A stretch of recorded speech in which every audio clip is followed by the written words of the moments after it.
Because I've been working on a million things and sleeping like absolute garbage the past week, I completely forgot to talk about my version of Leonardo from TMNT Genesis in my Leo ranking until 3 hours before that video went live. So hey there, I'm Torisaur, and this is gonna be a quick bonus video that's gonna feature that segment just because I know a lot of people like hearing about my AU. I'm gonna put a pin in the voice claim for Genesis Leo because it does tie into their character a bit, and I'm gonna elaborate on that later. But Genesis Leo can be boiled down to a goody two-shoes cinnamon roll that spends most of his free time training in the dojo. Donatello is the oldest of the turtles, followed by Mikey and Leo, who are twins, and the only of the 4 turtles that are biologically related as turtles. Despite being twins, Mikey has very adamantly claimed the older twin privilege, so the age order of the turtles is Donatello, Michelangelo, Leonardo, and then Raphael. When it comes to his free time, Leo probably spends the most time with Mikey, and they flip back and forth between the two activities of watching TV shows together and training in the dojo, where Mikey will pick out a TV show to try out for the week. Sometimes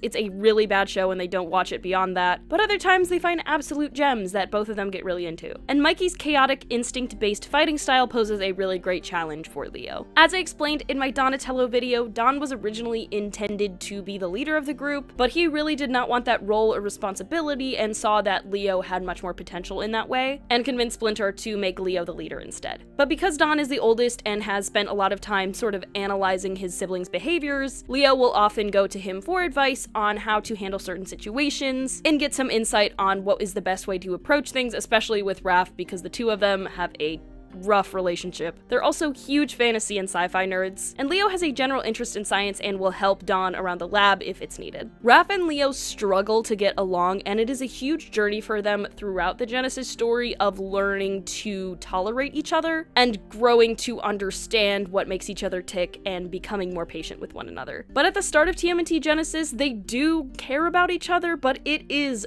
really rough. Like, take the energy of Raph versus Leo that we see in other versions of TMNT, and it's basically that more times than not. Leo is generally a very patient person, but Raph's constant outbursts and shutting himself away is really emotionally exhausting for Leo, and frustrating because Leo is a very kind-hearted person and wants to get along with everyone, but Raph makes it incredibly difficult. And Leo is generally a very quiet person, but it is very often that Raph will get them to the point of yelling. There's a lot of guilt that Leo experiences surrounding the relationship and not being able to understand Raph fully, and Mikey will sometimes step in to mediate and try to get them to calm down and work things out, but that ultimately isn't a permanent solution, and it isn't until Raph and Leo each go on their own journeys of self-discovery and coming to terms with their insecurities that they are able to remedy the relationship. Before I get into Leo's relationships with the other characters, I do want to get into what that personal journey looks like for Leo, and it ultimately boils down to Leo being trans. So thus far in this video, I have used he, him pronouns for Leo a little bit, because that's kind of the starting point for Leo, but they are trans femme, and ultimately the pronouns they settle on are they, she. But that journey is a struggle as well. Before I go any further, if y'all take issue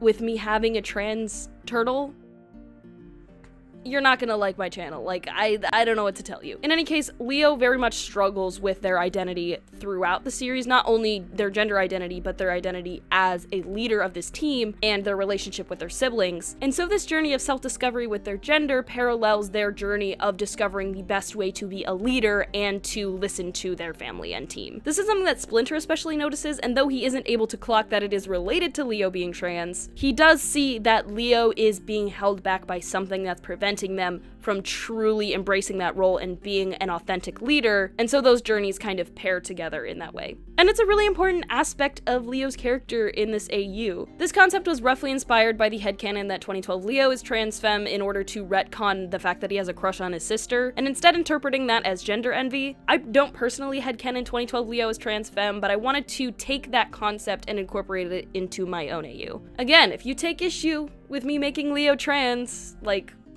womp womp, I don't know what to tell you. And this is why I put a pin in the voice claim for Leo, because I originally had them being voiced by Paul Michael-Williams, who is Darius Bowman in Jurassic World Camp Cretaceous, but I realized that I wanted to have Leo's voice be very flexible, so they sound a bit more like a teenage boy at the start of the series, but then move towards a more feminine presenting voice, which is why I would probably want Leo to be voiced by a woman, ideally a trans woman, but I don't have any voice actresses in particular that stand out as being exactly what I want. So if you have any recommendations for who I could use as Leo's voice, please let me know. But when it comes to the rest of those relationships, like I said before, Splinter sees that Leo is very capable but is being held back by something. And once Leo is able to come to terms with their identity, then they're kind of able to rebuild that relationship and communicate more effectively with one another. The Hamato's pet rat Nazumi spends a lot of time with Leo training in the dojo. Think of the classic Splinter story where he's a pet rat mimicking his owner's movements, but this time instead of Hamato Yoshi, it's Leonardo. And Leo will often talk about their personal struggles with Raph to Nezumi, kind of like a diary, and Nezumi, being the hyper-intelligent rat that she is, will do what she can as a rat to try to help mediate as well. Obviously not as effectively as maybe Mikey, for example, but she has grown to understand Raph and Leo's conflict far more than anyone else and does what she can to help remedy it. When April expresses that she wants to practice and hone the martial arts skills that she grew up with, as an exercise in leadership, Splinter puts Leo up to the task to train her. And Splinter obviously oversees it and makes sure everything's going well. Think of it like student teaching, but for ninjas. And April is also a really great outlet for Leo to talk out their feelings. Leo doesn't have much of an individual relationship with Casey Jones, but occasionally when Casey does need a babysitter for their little sister Marie, Leo will step in to help out. And because Casey and Leo have very vastly different fighting styles, they kind of don't really step in on each other's turf in that way, and recognize, hey, I don't really like the system that you use for fighting, but it's working out for you, so I'm just gonna let you do your thing. And that really does it for Leo in TMNT Genesis. I do want to add more to Leo's arc beyond her just being trans, because that is an important aspect of her character, but I don't want her to be boiled down to just being trans, because being trans isn't a personality trait, it's just part of who Leo is, which is why I want to emphasize the journey of them being a leader as well as that gender identity kind of